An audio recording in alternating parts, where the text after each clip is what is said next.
Hello friends. इस topic के अंदर हम लोग जो डिस्कस करेंगे वो इंटीग्रेशन ऑफ वेक्टर डिस्कस करेंगे। ओके, मैं स्पेशली जो टॉपिक पढ़ाने वाला हूँ आपको पढ़ाने वाला हूँ line integration, surface integration and volume integration.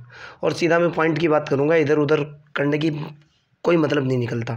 पहली बात तो ये है कि भाई मेरे चैनल के ऊपर फ्री ऑफ कॉस्ट कुछ भी नहीं है, आप मेरे को शर्मिंदा मत करना। ओके, दूसरी बात मैं जो कंटेंट इकट्ठा कर रहा हूँ अपनी एप्लीकेशन के लिए इकट्ठा कर रहा हूँ। किसी को चाहिए पेमेंट दे देना, कंटेंट ले लेना। पहली डेफिनेशन की तरफ चलता हूँ, लाइन इंटीग्रल।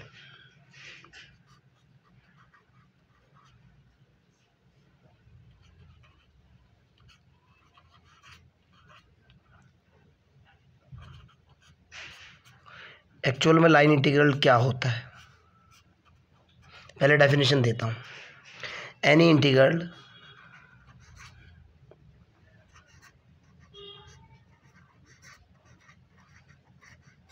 फिर हिंदी और इंग्लिश दोनों में एक्सप्लेन कर दूंगा।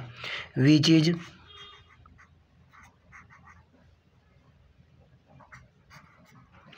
To be evaluated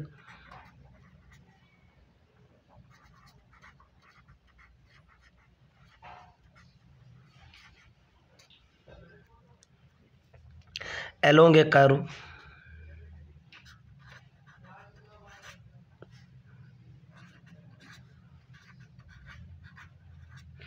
is called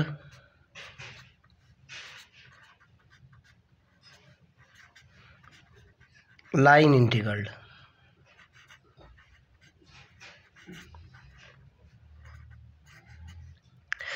पहले समझने की कोशिश करना बेटा। एक ऐसा इंटीग्रल जो किसी कर्व के अलोंग इवैल्यूएट किया जाता है, कैलकुलेट किया जाता है, उसको जो बोलता हूँ मैं, उसको बोलता हूँ लाइन इंटीग्रल। ओके, इसका जो कंसेप्ट होता है बेटा वो ये होता है कि नोटेशन जो होता है वो होता है इंटीग्रेशन ऑफ फाई, यहाँ फाई यानी कर्व इंटीग्रेशन। ओके, उसके जस्ट बाद जो है आपको कोई ना कोई फंक्शन या कोई ना कोई कर्व दिया हुआ होता है। सपोज दैट मेरे को जो कर्व दिया हुआ है वो एफ दिया हुआ है, एफ इंटू सपोज दैट मेरे को टी के या पी के रिस्पेक्ट में इंटीग्रेशन करना है। ओके, आप एफ इंटू डी टी मान लो। मेन चीज़ तो ये है कि कोई ना कोई आपको क्या दिया हुआ होता है, एक नोटेशन, एक कर्व दिया हुआ होता है जिसके अलोंग या जिसके रिस्पेक्ट में आपको इंटीग्रेशन कैलकुलेट करना होता है। जैसे अगर मैं आपसे कहूँ कि ये किस तरह से होता है, एक्चुअल में ये क्या है और कैसे है लाइन इंटीग्रेशन, ऐसे होता है बेटा। मान लिया जाए आपके पास जो है एक कर्व है, सपोज दैट सबसे पहले आपको फंक्शन की वैल्यू दे रखी है, आपके पास एफ क्या है, suppose that x square minus k y square into y plus k x y into j है। ये कोई आपका फंक्शन है और आपको एक कर्व दिया हुआ है, गिवन कर्व जो है आपका। ओके, गिवन कर्व ये है, suppose that y is equal to X की पावर 3 आपको कोई गिवन कर्व है और इसके अंदर दो पॉइंट्स दे रखे हैं। पहले वाला पॉइंट सपोज दैट 0,0 है एंड दूसरे वाला पॉइंट जो है सपोज दैट 2,8 है। ओके, ठीक है ना। ये आपको कोई फंक्शन दिया हुआ है, ये आपको कोई कर्व दिया हुआ है, एक पॉइंट आपको ये दे रखा है, एक पॉइंट आपको ये दे रखा है। ओके, यहाँ तक क्लियर। तो आपसे अगर बोलता है कि आप कैलकुलेट करो C curve integration F dot D R या डी पी। ओके, तो इस तरह का इंटीग्रेशन जो किसी पर्टिकुलर कर्व के रेस्पेक्ट में कैलकुलेट किया जाता है, इस तरह के इंटीग्रेशन को हम बोलते हैं लाइन इंटीग्रेशन। क्लियर है ना। फिर कह रहा हूँ मैं, एक ऐसा इंटीग्रेशन जो किसी कर्व के अलोंग कैलकुलेट किया जाता है, उस कर्व को हम क्या उस इंटीग्रेशन को हम क्या बोलते हैं, लाइन इंटीग्रल। क्लियर। नोटेशन होता है curve integration F into D T मान लो, एफ डॉट डी आर मान लो, एफ डॉट डी पी मान लो, कोई फ़र्क नहीं पड़ने वाला। आगे की तरफ चलते हैं बेटा, ठीक है ना। जहाँ एफ जो होता है फोर्स फंक्शन होता है, वेयर, ये भी मैं लिख दूँ आपको, वेयर एफ इज फोर्स मान लो आप, फोर्स ही होता है। अगली डेफिनेशन है बेटा work done by a force, जो कि इम्पोर्टेंट है, जो आपको कैलकुलेट करनी है। Work done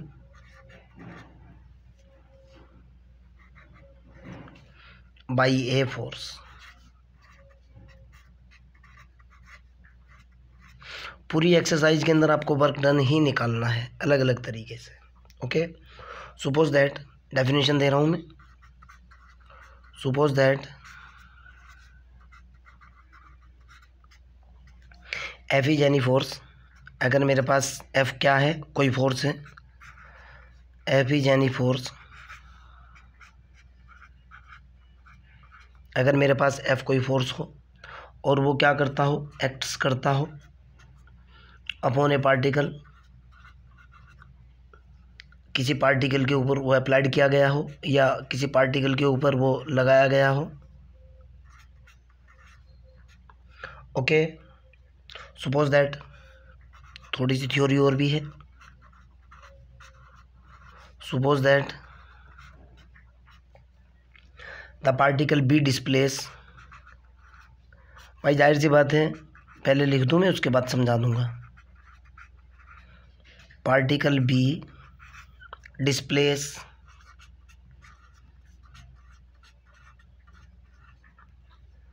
along a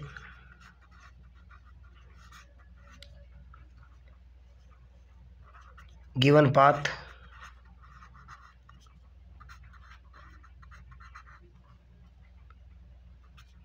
C in space,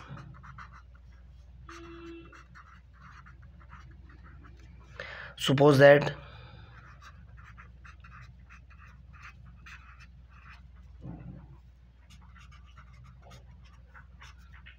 R is position vector,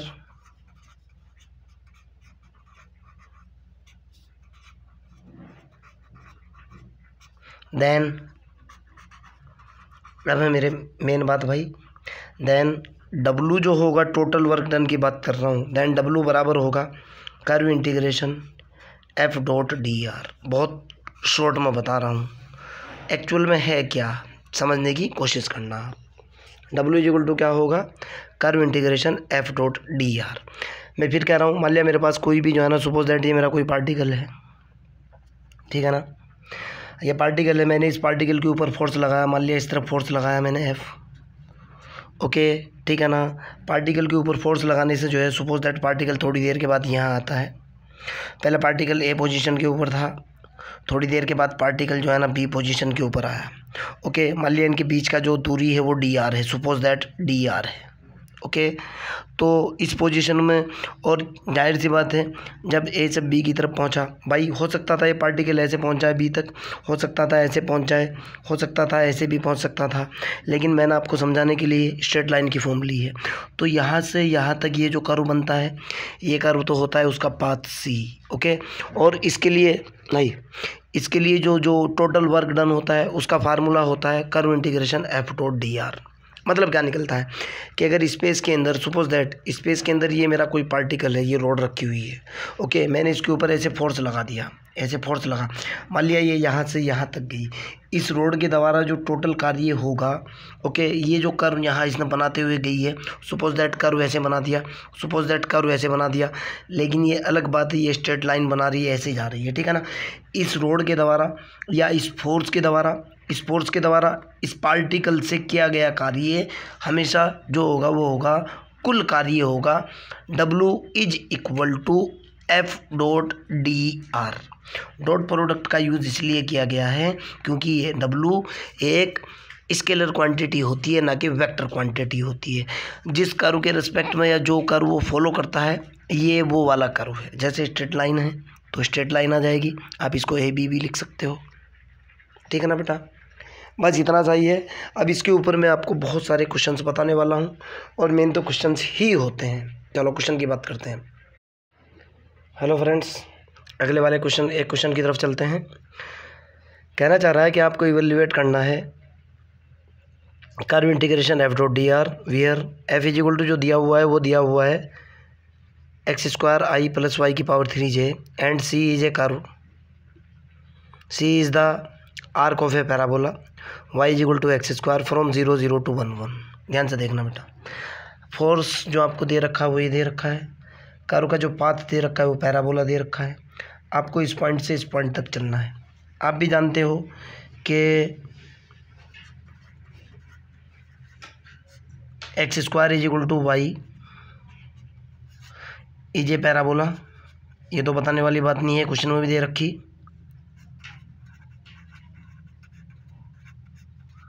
इसका जो ग्राफ होता है क्या होता है भाई, एक्स एक्सिस ओरिजिन पॉइंट और वाई एक्सिस ग्राफ होता है ऐसे। ओके, कहाँ से चलना है आपको? हमारा पार्टिकल यहाँ है, 0 0 पे है, चलना कहाँ तक है? सपोज दैट ये वाला पॉइंट 1,1 है, पार्टिकल को यहाँ से चलना है और यहाँ तक चलना है। ओके, इस कर्व के थ्रू चलना है। ये जो कर्व है ये मेरा सपोज दैट कर्व सी है। वैसे तो क्वेश्चन के अंदर x² = y दे रखा है। क्लियर है ना? तो मेरे को यहाँ से यहाँ तक जो पार्टिकल द्वारा किया गया कार्य है वो निकालना है, अर्थात F.dr निकालना है। क्वेश्चन को निकालने के दो तरीके हैं, ठीक। पहले वाला method number 1, M1। Suppose that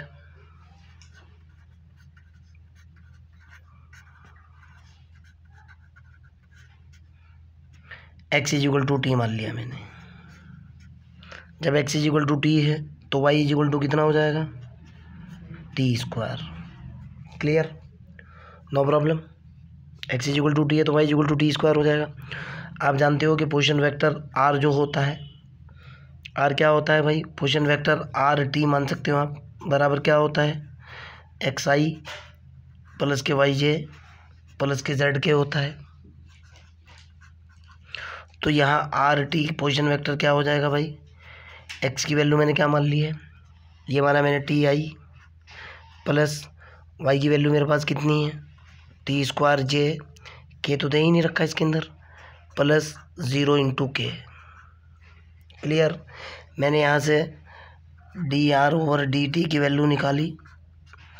dr/dt की वैल्यू मेरे पास कितनी निकल करके आई? i + 2tj निकल गई। मेरे को कैलकुलेट करना है F.dr।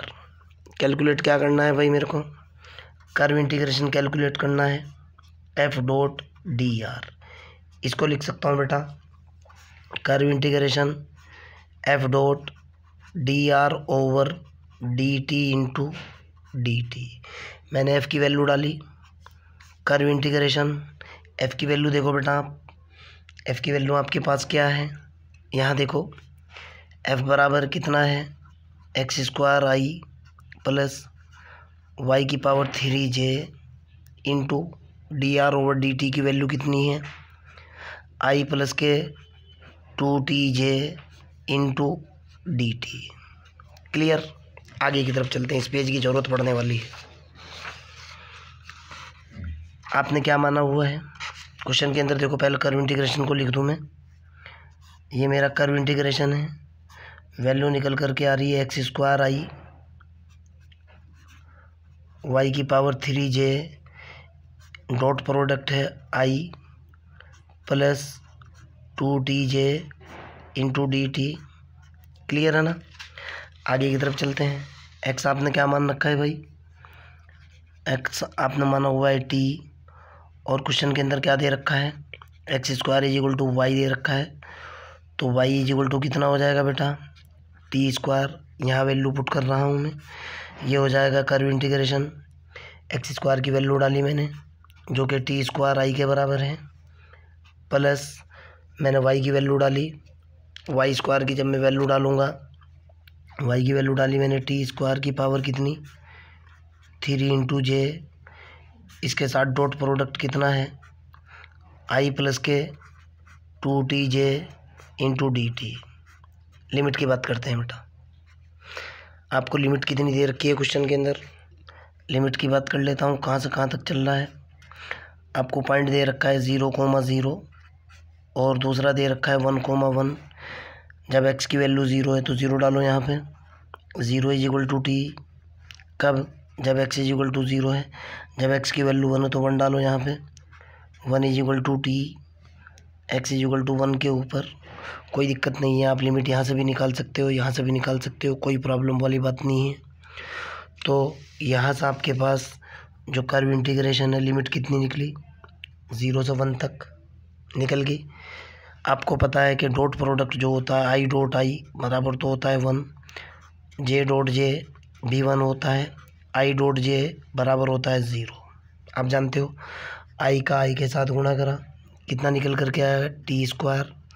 j का j के साथ गुणा करा, 2t⁶ और 1 2t⁶ कितनी 7 इंटीग्रेशन ऑफ कितना dt, इसको इंटीग्रेट करा कितना निकल कर के आया बेटा, ये निकला t⁵/3 प्लस 2t⁸/8 लिमिट कितनी है भाई 0 से 1 बराबर कितना निकल गया, ये तो निकला 1/3 प्लस 1/4 ये हो चुका बराबर कितना निकला हल करने पे 7/12। एक मेथड तो ये है, क्लियर है ना। मेथड नंबर 2 ध्यान से देखना है। M2 की तरफ जा रहा हूँ, इसी क्वेश्चन को निकालूंगा। ओके, देखो आप ग्राफ तो आपका वही पुराना रहेगा। M2 की तरफ जाता हूँ।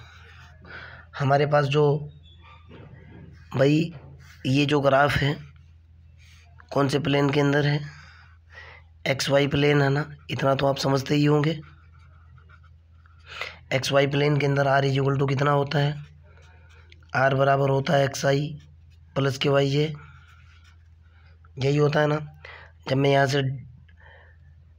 मैं इसको डिफरेंशिएट करूँगा dr की वैल्यू कितनी हो जाएगी, ये हो जाएगी बेटा dxi प्लस के dyj।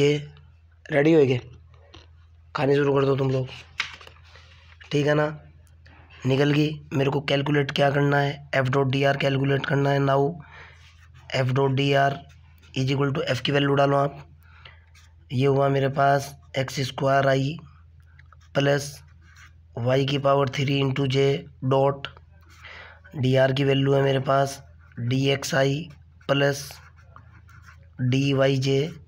आप इस चीज़ को जानते हो कि डॉट प्रोडक्ट के अंदर i की गुणा i और j की गुणा j के साथ होती है, फालतू सब ज़ीरो होते हैं। कितना निकल गया भाई, ये हुआ x⁵ dx plus y⁵ dy निकल गया ना। क्वेश्चन के अंदर एक बहुत अच्छी बात दे रखी है जिसका मैं यूज़ करने वाला हूँ। क्वेश्चन के अंदर दिया है क्या है गिवन, चूँकि y कितना है भाई, y दे रखा है x², तो dy की वैल्यू कितनी हो जाएगी, dy की वैल्यू हो जाएगी 2x इंटू dx। ओके, इस मेथड में आपको करना क्या होता है, ये जो दो वेरिएबल हैं इन दो वेरिएबल को एक वेरिएबल में कन्वर्ट करना होता है। This is very important. जो मैं आपको बता रहा हूँ ना बेटा, यही पूरे क्वेश्चन की, पूरे चैप्टर की जान है, पूरे क्वेश्चन का निचोड़ है। आप 1000 क्वेश्चन निकाल लेना, यही मेथड वेरी इंपॉर्टेंट। करना क्या है, ये वेरिएबल dx है, ये वेरिएबल dy है, एक वेरिएबल x है, एक वेरिएबल y है। आपको जो भी कर्व दे रखा है, ओके, उस कर्व की सहायता से इन दोनों वेरिएबल को एक वेरिएबल में बदल लो। जिस वेरिएबल के अंदर आप बदलोगे उसकी लिमिट रख लो और इंटीग्रेट कर दो, बस। फिर बता रहा हूँ, आप f.dr की वैल्यू निकालोगे, ये 2 वेरिएबल भी हो सकते हैं और 3 भी हो सकते हैं। कोई ना कोई इधर, जैसे यहाँ y x² दे रखा है, इस तरह के आपको कनेक्शन दिए हुए होंगे, कुछ संबंध दे रखे होंगे कारों के, उनकी सहायता से इन तीनों वेरिएबल को एक वेरिएबल में बदल लो। एक वेरिएबल में बदलते ही सिंगल वेरिएबल की ही लिमिट रखो और इंटीग्रेट कर लो, बस आपका आंसर आ जाएगा, जैसे मैं करके दिखा रहा हूँ आपको। आगे की तरफ चलते हैं। तो यहाँ से f.dr कितना हुआ भाई, f.dr x⁵ इंटू dx तो ये होएगा, प्लस y की वैल्यू कितनी है x है ना, ये हो जाएगा x² dy की वैल्यू कितनी है 2x इंटू dx। मेरे को निकालना है curve integration c f.dr is equal to हो जाएगा कर्व इंटीग्रेशन c, ये हो जाएगा बेटा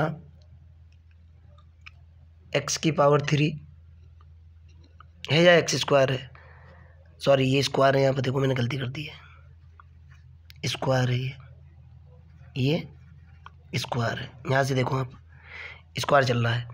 तो ये कितना निकला x² into dx plus 2x⁶ और 1 x⁷, ओके, और इंटू कर्व इंटीग्रेशन अलग कर दिया मैंने dx। क्लियर। अब x की लिमिट देखो बेटा कहाँ से कहाँ तक दे रखी है, this is very important. X की लिमिट आपको कहाँ से कहाँ तक दे रखी है, एक्स 0 से जा रहा है 1 तक जा रहा है, एक्स यहाँ से सपोज दैट यहाँ तक चल रहा है, वाई यहाँ से यहाँ तक ऐसे जा रहा है। तो एक्स कहाँ से चल रहा है, X into F dot D R की वैल्यू इधर ही कैलकुलेट कर दूंगा। Curve integration F dot D R is equal to X 0 से चल रहा है 1 तक चल रहा है, कितना हुआ x square D x plus 2 x 0 से चल रहा है 1 तक चल रहा है, एक्स की power 7 into D X. Okay, तो एफ डॉट डी आर की वैल्यू कितनी निकल गई भाई, curve integration is equal to ये हुआ बेटा एक्स की पावर 3/3 लिमिट है 0 से 1 प्लस एक्स की पावर 8/8 इंटू 2 है, लिमिट है 0 से 1, कितना निकल जाएगा, ये निकलेगा 1/3 प्लस 1/4 बराबर 7/12। एक तरीका तो ये है जो मैंने यहाँ यूज़ किया है, ये वेरी बेस्ट मेथड। मैं ज़्यादातर क्वेश्चन के अंदर इसी को लगाने की कोशिश करूँगा, या फिर पैरामेट्रिक क्वांटिटी टी में कन्वर्ट करके उसका भी सहारा लूँगा। आपको दोनों में से जो बेस्ट लगता है, जो इजी होता है, उस तरीके का आप यूज़ करोगे, आंसर फाइनल आपका दोनों से सेम निकल करके आएगा। ओके, इस लेक्चर के अंदर बस इतना ही, आगे की तरफ चलते हैं नेक्स्ट लेक्चर में। ओके, चलो बाय।